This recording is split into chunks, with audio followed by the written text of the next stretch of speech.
Let me start by pointing out a typo that I made last time. So could you read it to me, Jack? When I was computing pi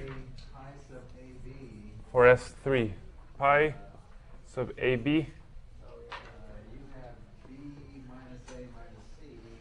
It should be B minus C minus A.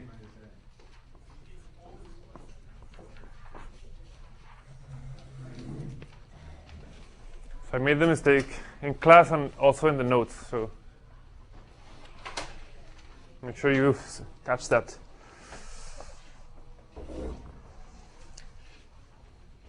So where were we? We were talking about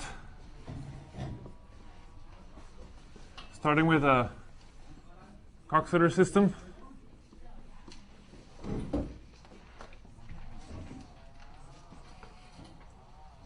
And then we were talking about the set of conjugates of the generators.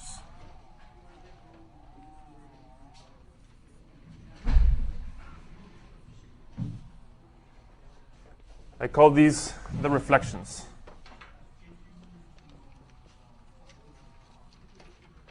Okay. By the way, you'll see later on in the class why these are called reflections. There's a good reason for this name. But I want to point out a nice way of thinking about this set T. You can think of T as the elements in the group that you can write as a palindromic word. You guys know the word palindromic, so palindromic is a word that you can read the same way forward and backward. And so these are exactly the elements that can be written as palindromic words. Elements that have a palindromic expression. Why is that? Well, the thing is, if we call W, let's take W in big W, little s in big S, and let's compute this thing. Well, we can write this word W, this element W, as a word in the generators. Okay. And remember that we noticed that the inverse element can be written as the same generators in the opposite order. Sk minus 1, dot, dot, dot, S1. If you multiply W inverse, then the Sk and the Sk are going to cancel. The Sk minus 1 and the Sk minus 1 are going to cancel. Everything is going to cancel, and you're going to get the identity. So then, if you just plug in WS, W inverse, you get S1, S2, dot, dot, dot, Sk, S, Sk, dot, dot, dot, S1. It's palindromic, right? So that means that every element of T can be written palindromically. Now, it's also easy to see that the converse is true, because if you take a palindromic word, then it either has odd length or even length. If it has odd length, then it has exactly this form. Yeah, it has a letter in the middle, and then K letters in the beginning, and the same K letters backwards in the end. So any odd palindromic word looks like this, and therefore can be written as WS, W inverse. And if you think about an even palindromic word, well, an even palindromic word looks like this followed by this, W, W inverse. It's the identity. Okay.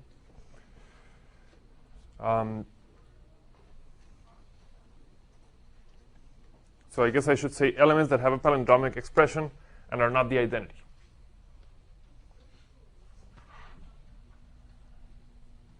The identity is not in here.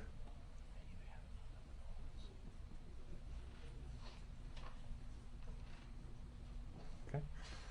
So that's one way of thinking about this set of reflections. You can think of it as palindromic words. I want to show you another way of thinking about this.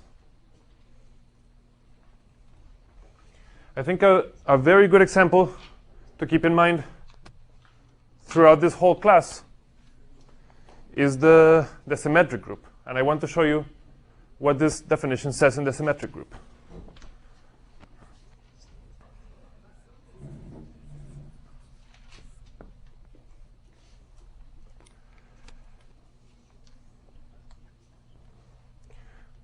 Let's see what an element W S W inverse looks like.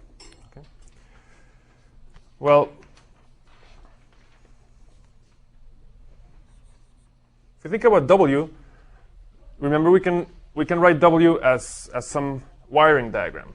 Okay, so maybe it's something like this.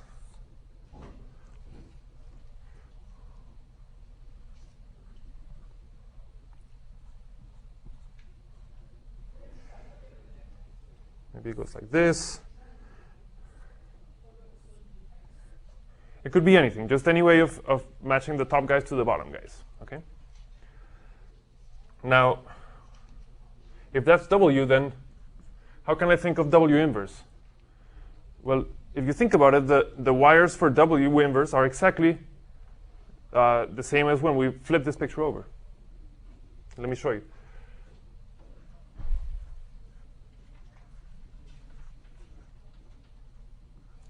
If I flip this picture over, then, so what I mean is I just reflect it like this, and it's going to look like this, like this, like this, like this, and like this. Why is this the inverse? This is the inverse because the way that you multiply these two guys is you just glue these diagrams. And you see what's going to happen when you glue these diagrams is you go from the top, you go somewhere, and then you go back to where you started for any one of these guys. So that means that when you multiply W times this thing, you get the identity, and that means that this must be the inverse. Okay? So the inverse is just flipping the diagram. Now let's think about what happens when we stick this extra S in between. We make it red.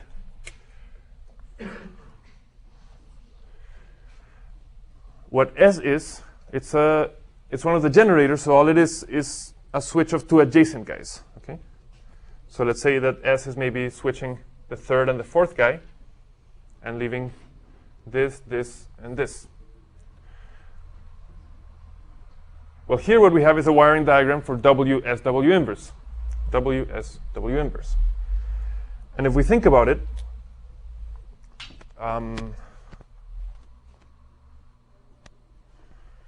what is this going to look like? Well, you see, if you look at the wires that contain these three straight red edges, it's as if they weren't there. You go somewhere, you stay there, you go back. Okay? So this wire starts at 3, ends at 3. This wire starts at 5, ends at 5. And this, which one? This one starts at 2, ends at 2. Okay? And the effect of switching these two wires is just switching these two positions. Yeah? So you see, this guy would have gone from 1 somewhere and then back to 1, but here we switch the wires. So instead, it's going from 1 to 4. Sorry. From 1 to 4, so let me just write it that wire 1 goes to wire 4, and wire 4 is going to 1. Okay? So W as W inverse, written in one-line notation, looks like this, and really all it is the transposition, not of these two guys, but of whatever its preimages were, 1 and 4. Okay. Here, S was the transposition of 3 and 4, and WSW inverse is going to be the transposition between W3 and W4. And that's what it is in general. Okay. Is that clear? Any questions about what I just explained? So what did I just prove to you in particular? I just proved to you that the reflections in the symmetric group are precisely the transpositions. Every time you do this, you obtain a transposition, And clearly you can obtain any transposition in this way. Okay? So reflections equal transpositions.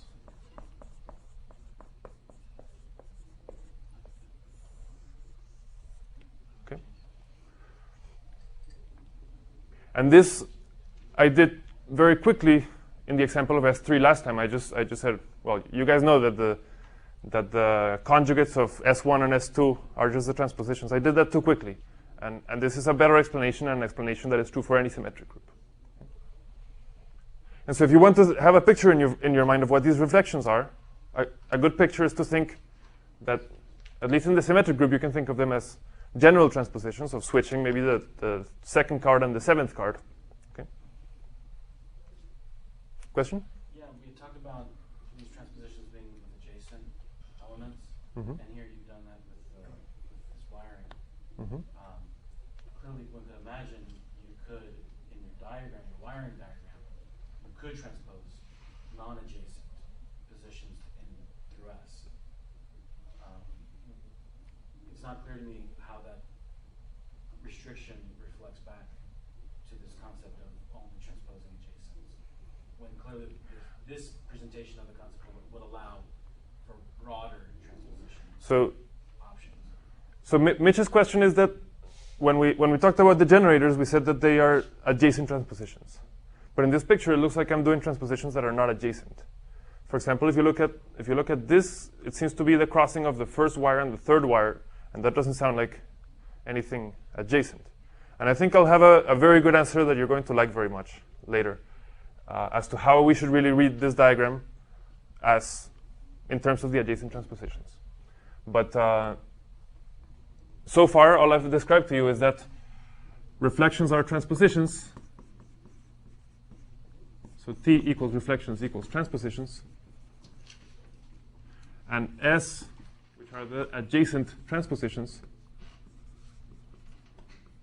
they're the generators. And I should say that, in general, these guys are called simple reflections. So people talk about them as generators or also as simple reflections.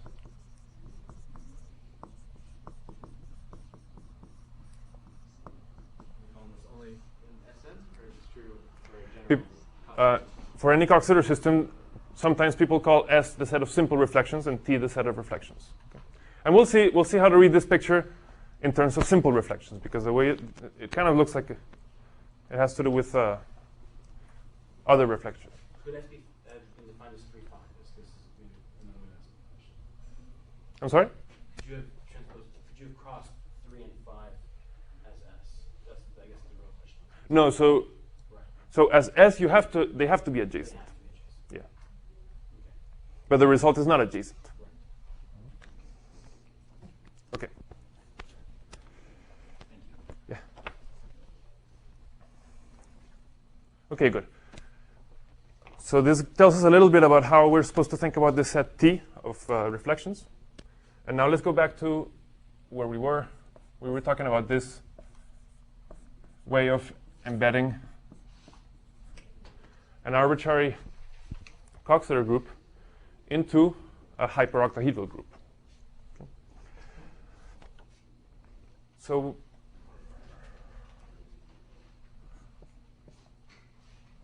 I did this in 2 steps. The first step was basically for each generator of W, I had to tell you where it went. So for a generator S, it went to some signed permutation called pi sub S, which was easy to describe. So pi sub S is something that shuffles the reflections around. So I have to tell you where a particular reflection goes. And we said that it goes to plus or minus STS, where the sign is minus if T is equal to S, and plus if they're different. Okay. Last time, we didn't really talk about why this really is a reflection. Yeah? This is supposed to be a shuffling of the reflection, so it's supposed to take a reflection and send it to a different reflection. Or maybe the same reflection, but a reflection. How do we know that this is a reflection? Well, now that we have that description of T, it's much better, because this guy is supposed, you can think of as a palindromic word, and you're just sticking an S at the beginning and at the end. So that's still palindromic, so that means that it's a reflection. Okay? And then it just comes with some sign, which is what hyperoctahedral groups do. Okay? But you also need the injectivity to say that, right? You don't want to spell the identity by adding S.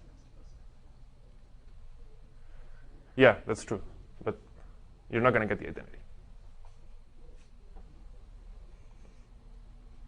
So that's how I define pi for a generator. And then the question is, how do I define pi for an arbitrary element? And we said that that just kind of comes naturally from the group structure. If what we do is that we just write W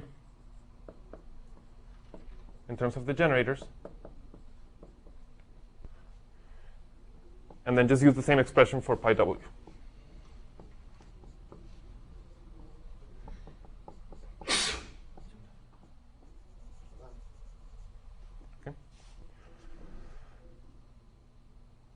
Now here there's another mysterious thing. I haven't proved to you yet that if you choose a different expression for W, you're going to get the same answer here.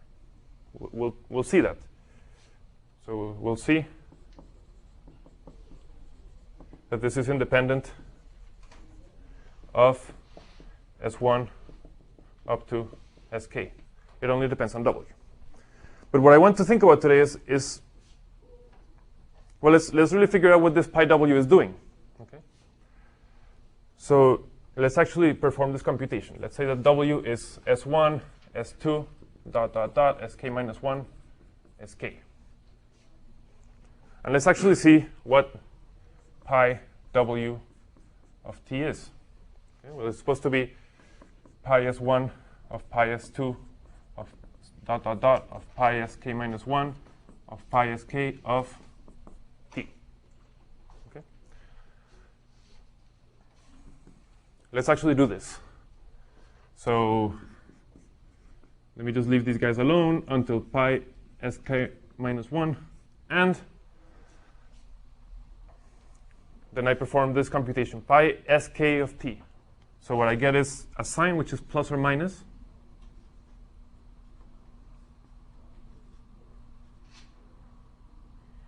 Sk T Sk. Okay. And let's keep track of when I get a minus.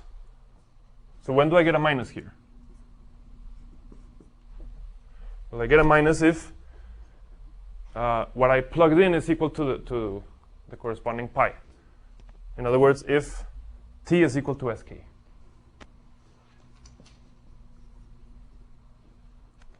Okay. Now I can plug this into pi Sk minus 1.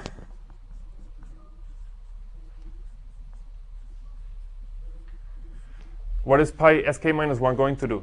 Well, it puts an Sk minus 1 at the beginning of the word and 1 at the end of the word.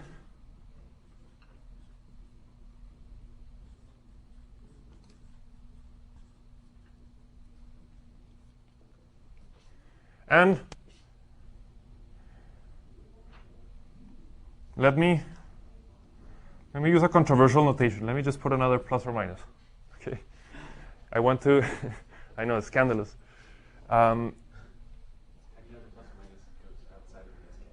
Fortunately, pluses and minuses commute when you multiply them. So I want to write it in this way to minimize the number of symbols that you see on the board. The point is, when is this second sign a minus? When this thing that I plugged in is equal to this. Sk T Sk equals Sk minus 1. Let me just perform a little computation here at the top of the board. In parentheses, this is equivalent to saying T is equal to what? Well, if I want to solve for T, I just send this guy to the left, this guy to the right. And Sk is its own inverse, so I get Sk, Sk minus 1,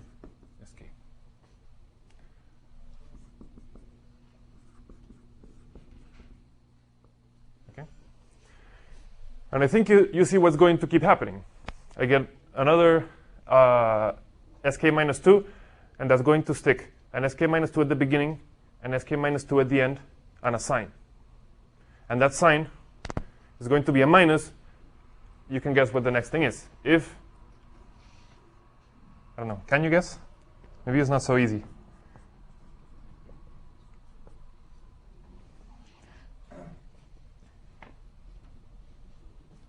Plus minus, plus minus, plus minus, sk minus 2, sk minus 1, sk minus 1, sk minus 2. I get a minus when this is sk minus 2, and if you solve, you're going to find that this is a minus if t is equal to sk minus 1, sk minus 2, sk minus 1, sk. And I continue. I keep doing this. Okay. At the very end, I'm going to get some sign, okay? And now I'll actually give that a name. And we'll talk about what that sign is. Minus 1 to something that I'm going to call n of s1 dot dot dot sk, comma, t. That's some sign. We'll talk about what it is. But you see the word that I get is just... Where did my t go? Here, right? I'm missing a t and I'm missing an sk. Thank you.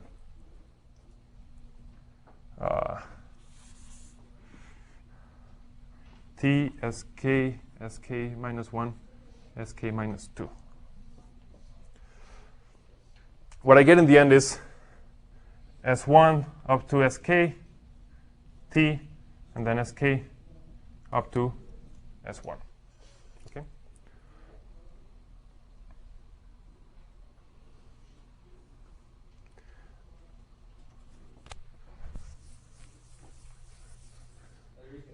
That's why it's called a reflection, because it reads the same frontwards and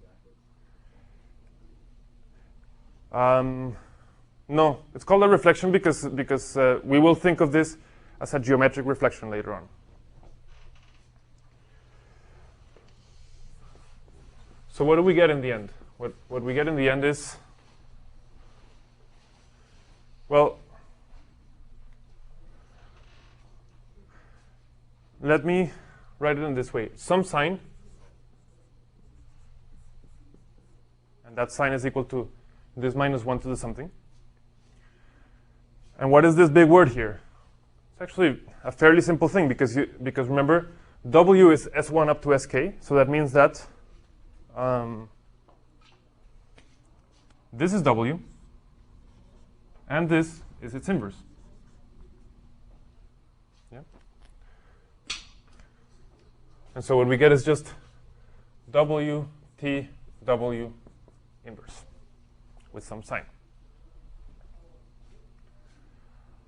This is what the element of the hyperoctahedral group pi W does. It just conjugates by W, and it twists by some sign. Okay? Let's talk about this sign. What is this number n of S1 SK? Okay, so first of all, the sign is minus 1 to the n of S1 dot dot dot SK, comma, T. And what is this number?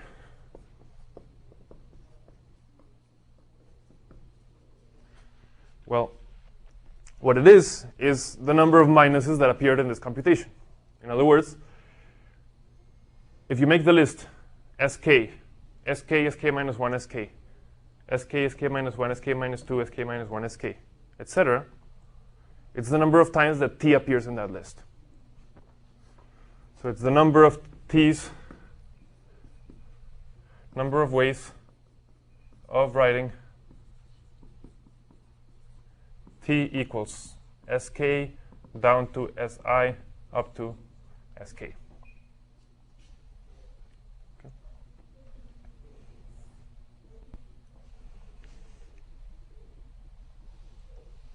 And I want you to notice that, again, there's something implicit here because this is supposed to depend only on W. And this actually depends on the, it looks like it depends on the s's. Okay? And as a consequence of what I promised you over there, that I promise you we'll see that pi w doesn't depend on the word that we chose for it, it's going to follow that this sign doesn't depend on the word that I chose either. Okay? We don't know that yet, but we'll see that it doesn't depend. Okay? But so you should think about it in this way. Pi sub w takes some sign and it conjugates by w. Okay?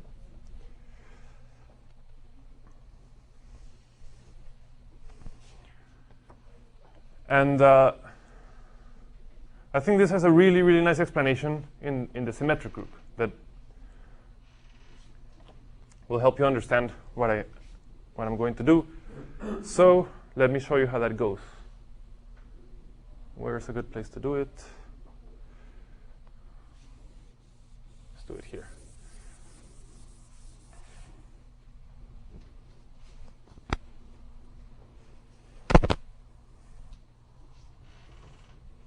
So let's go back to the symmetric group. What are we talking about in Sn?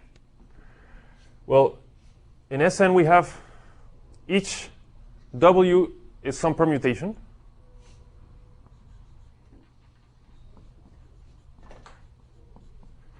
And what pi sub w does is it's a sign permutation of t. And remember that t in this case is transpositions.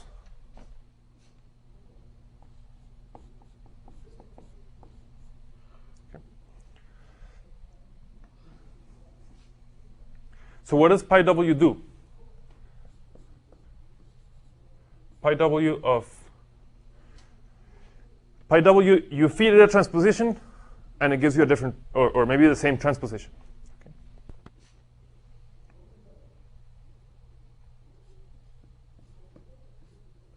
So if you feed it the transposition, ij, what are you going to get back? You're going to get some sign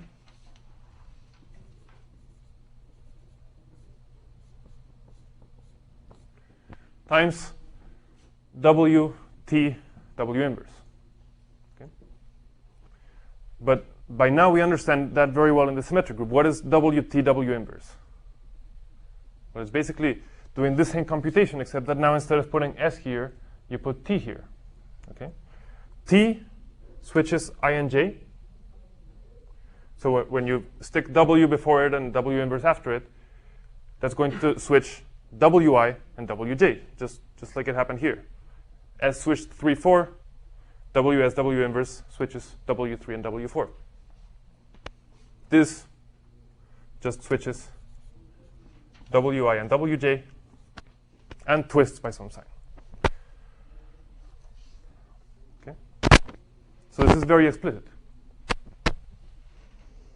Pi w takes ij, sends it to wi, wj, and maybe what we don't understand very well is this funny sign. Okay? So how are we supposed to think about this sign? Well, let me show you another picture.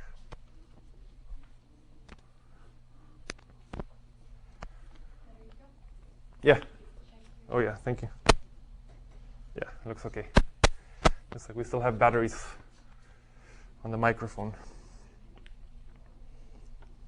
Okay. I don't think this fits here. Let's go here.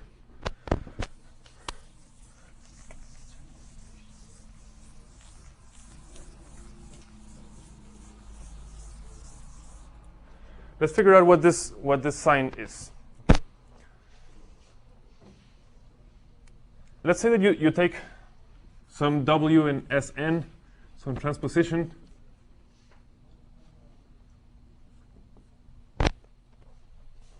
and then we wish to compute this sign. We wish to understand what this means.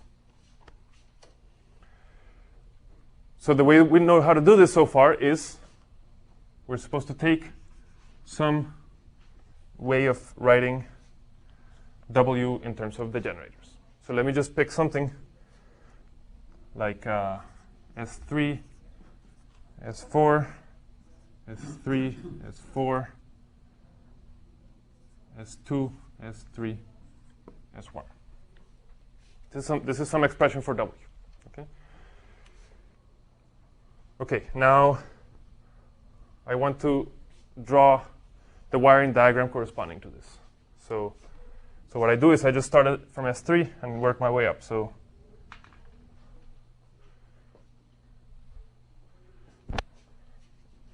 let me just start from the top just so that I make sure that it fits. So first S1, and the other ones go like this.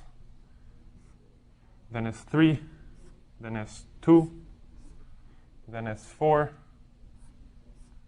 then S3, then S4, and S3. So I just fill in these things.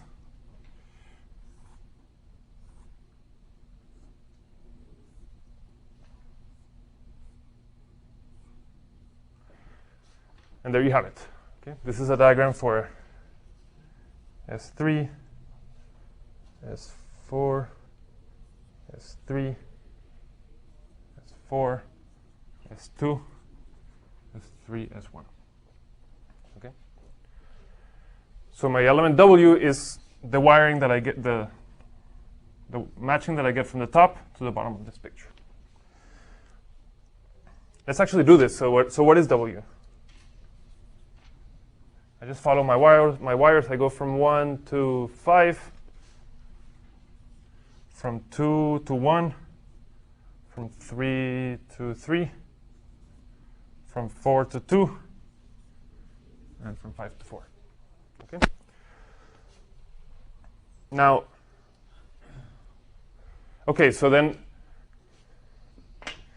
T is supposed to be the number of the sign is supposed to be controlled by the number of times that we see T in the following list.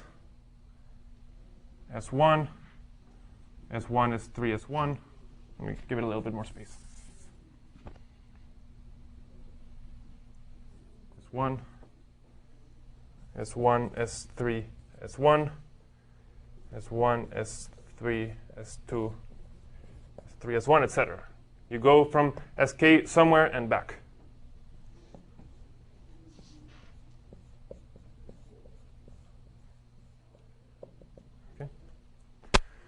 So if we want to know what this sign is, what we're supposed to do is figure out how many times ij appears in this list.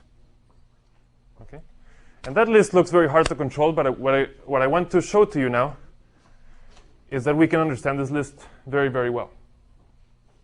What is it? Well, the thing is, okay, first of all, what's S1? Well, that's easy. S1 is just 1, 2. What's S1, S3, S1? Well, one way of doing it is that you could just multiply out. But we can also think about it in the sense that this is something that looks like my picture over there. It's really a conjugation of S3. S3 switches positions 3 and 4. So S1, S3, S1 switches the positions, the third and fourth positions of the permutation determined by S1, which happens to be 3 and 4. Okay. What is S1, S3, S2, S3, S1?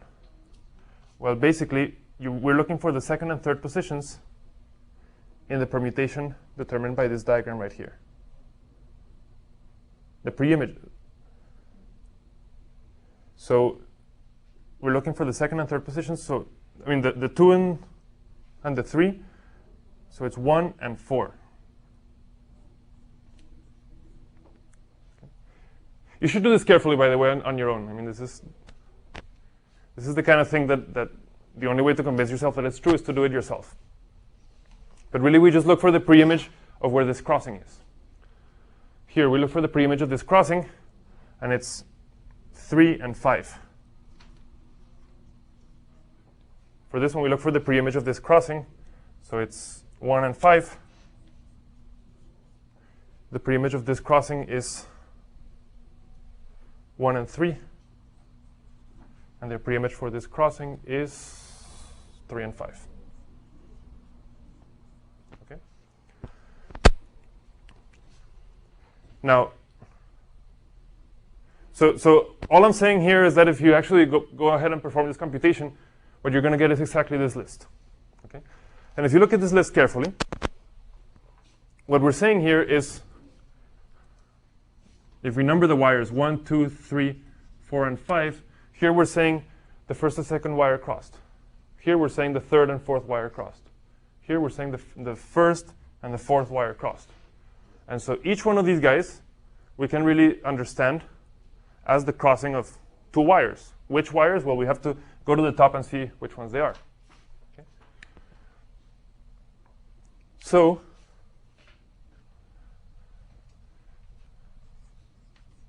in other words, yeah, so what is the sign? Well, it depends on, let's say, for example, you want to know the sign sub w of t of some transposition, let's say 1 and 4. Well, if you want to know the sign of 1 and 4, what you have to see is how many times did wires 1 and 4 cross throughout this process. If they cross an even number of times, you get a plus. If they cross an odd number of times, you get a minus.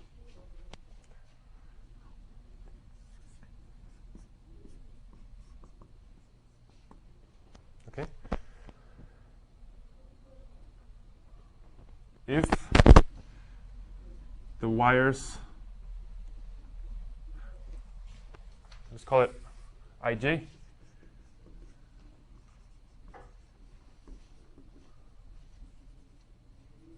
let me put it in this way. Plus, if wires I and j are uncrossed at the end, and minus if the wires are crossed. What am I saying here? Well, what I'm saying is that if you cross twice, that means you're not crossed anymore. Yeah? If you cross, I mean, you start with I here and j here. If you cross once, then you switch the order. If you cross twice, you put them back at the right order. 3 times you cross again. And so really this sign is just determined by whether 1 and 4 are crossed at the end or not. And that means that we can, that means that doesn't depend on this picture. Yeah? We start with 1 and 4, and the question is, do we have to cross 1 and 4?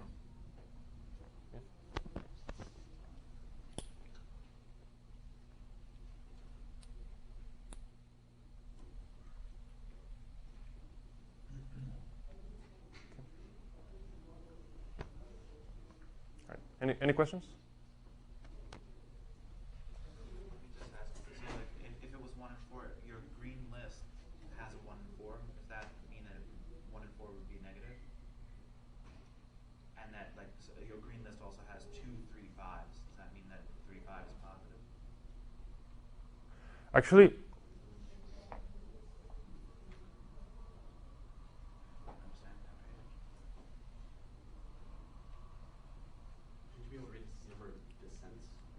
yeah, it is.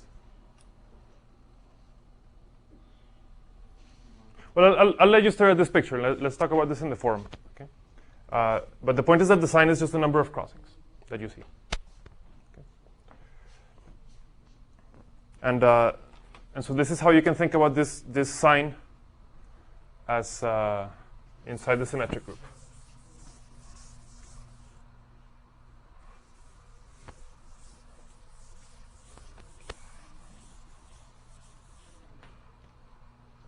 Sign is just plus if the wires I and j are uncrossed in the end, and plus minus if they are crossed in the end. So for example, wires 1 and 4 in the end are crossed, and that's why you get a minus. Okay. All right. So now that we actually did all of that work,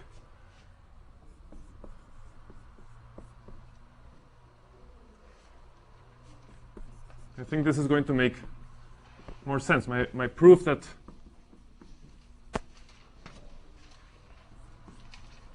my proof of this proposition that I stated last time, that if you start with the Coxeter system, if T is the set of reflections, then the map from W to STB, which takes a generator and sends it to this thing pi s. This thing extends uniquely to a group homomorphism that is injective.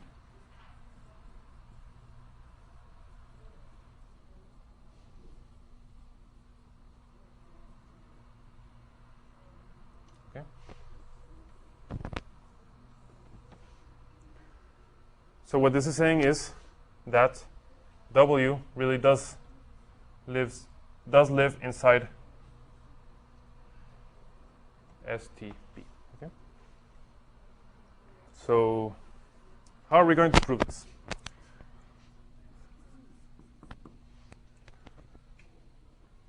Well, the first thing that I need to prove, I outlined the proof for you last time. The first thing is I really need to make sure that these elements pi s live in here, because otherwise this doesn't make any sense. So my step A is to show that these guys really land where they're supposed to land. Okay. Now, okay, so what does pi s of t do? Pi s takes t to plus or minus s t s. And we did already make an argument for why this does live inside T. So pi s takes a reflection and sends it to a reflection.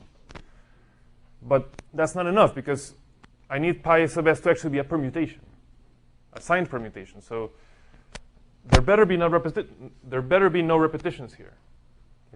I better not have pi s of t equals pi s of u, because that wouldn't be a permutation. But that's very easy to see why you can't have that. Because if you had pi s of t equals pi s of u, that would mean that plus or minus sts equals plus or minus sus, and you just cancel the s's. I mean, and the signs have to match if these two things are equal. So t is equal to u. So pi s really takes a reflection to a reflection, and it takes different reflections to different reflections. So it is a permutation. Okay. So the next thing I said is that you're going to prove something in your homework which tells you that.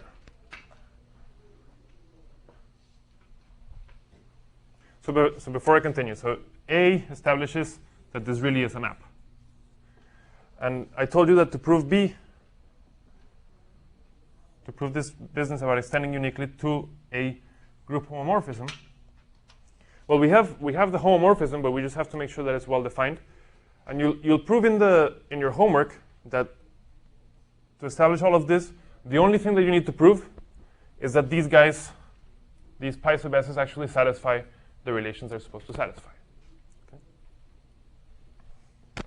So I have to prove that if s prime to the m is the identity, then it better be true that pi s prime to the m is the identity.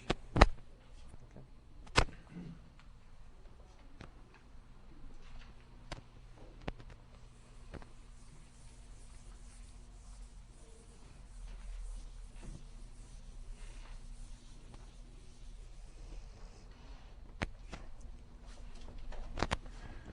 So how do we do this? Well, what we're going to do is we're going to see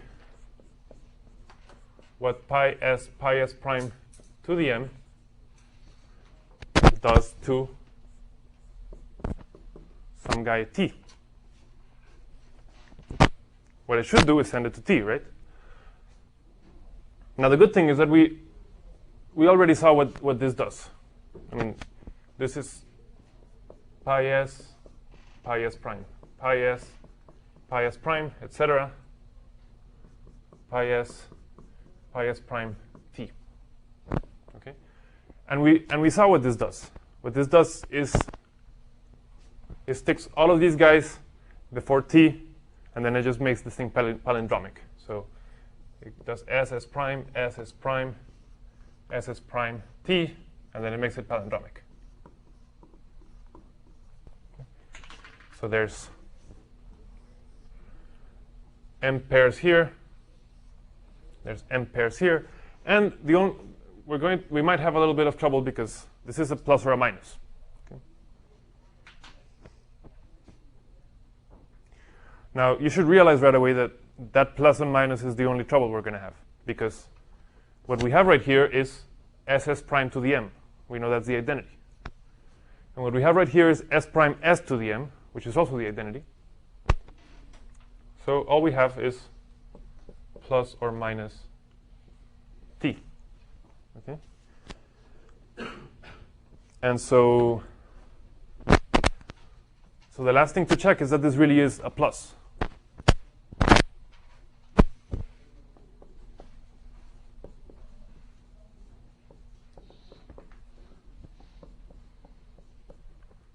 I think I'm running out of time, so I'll ask you to do this as an exercise, and it's a good exercise. We know how to check that because we know how to read off the sign. It's given by this expression n of s1 dot dot dot sk comma t.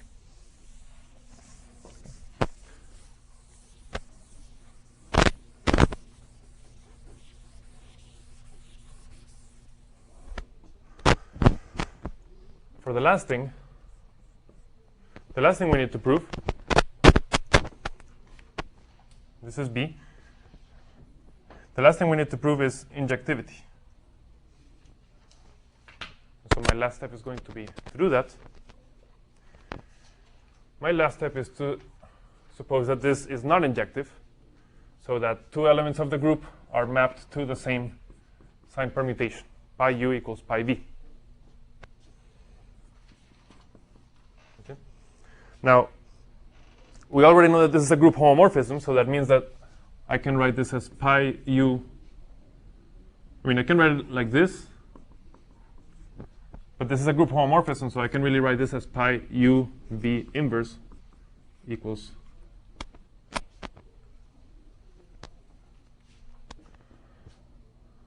and let me just call this pi w, where w is not the identity. So I'm assuming that pi of w is the identity, and I want to prove that that can't be. Okay. So how do I do that? Let's take an expression s1 dot dot dot sk for w, okay, and let me compute pi sub w of sk. Sk is a reflection, so pi w does something to it, and we know what it does. It's supposed to be the identity, but I want to show that that gives me a contradiction. What does pi w really do? Well, it's some sign times s1 dot dot dot sk dot dot dot s1. Okay. This is supposed to be sk, but what I'm going to show is that this is not sk, and the reason this is not sk is because this is negative. So I claim that this is a minus. And if that's a minus, then this thing is a minus something, so it can't be sk.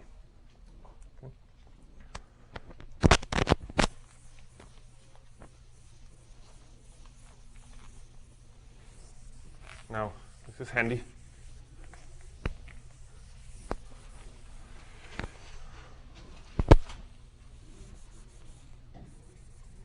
The number that we're talking about is exactly this one.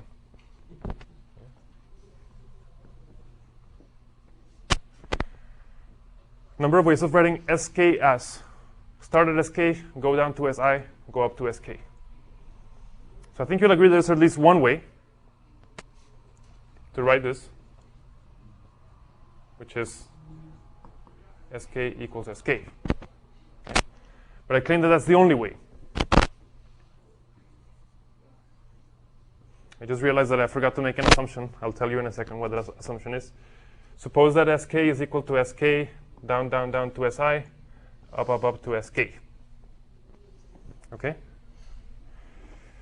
Let me cancel, and I get that the identity is sk minus 1 down to si plus 1, and then start at si and up to sk. I get si up to sk is equal to this thing reversed.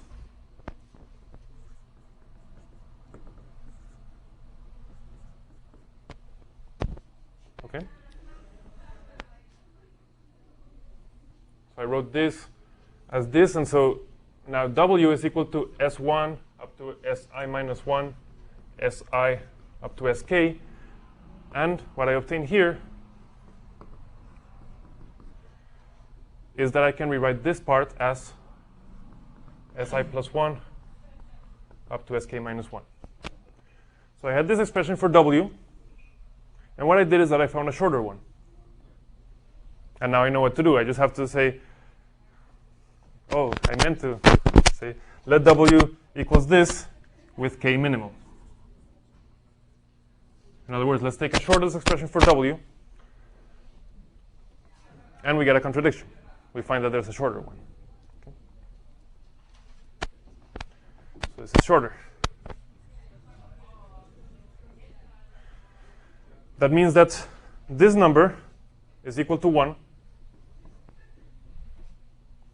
And that means that my sign is minus 1 to the 1, which is minus 1, which finishes my proof.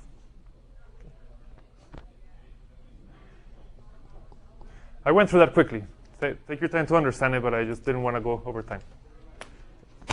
Let's stop there.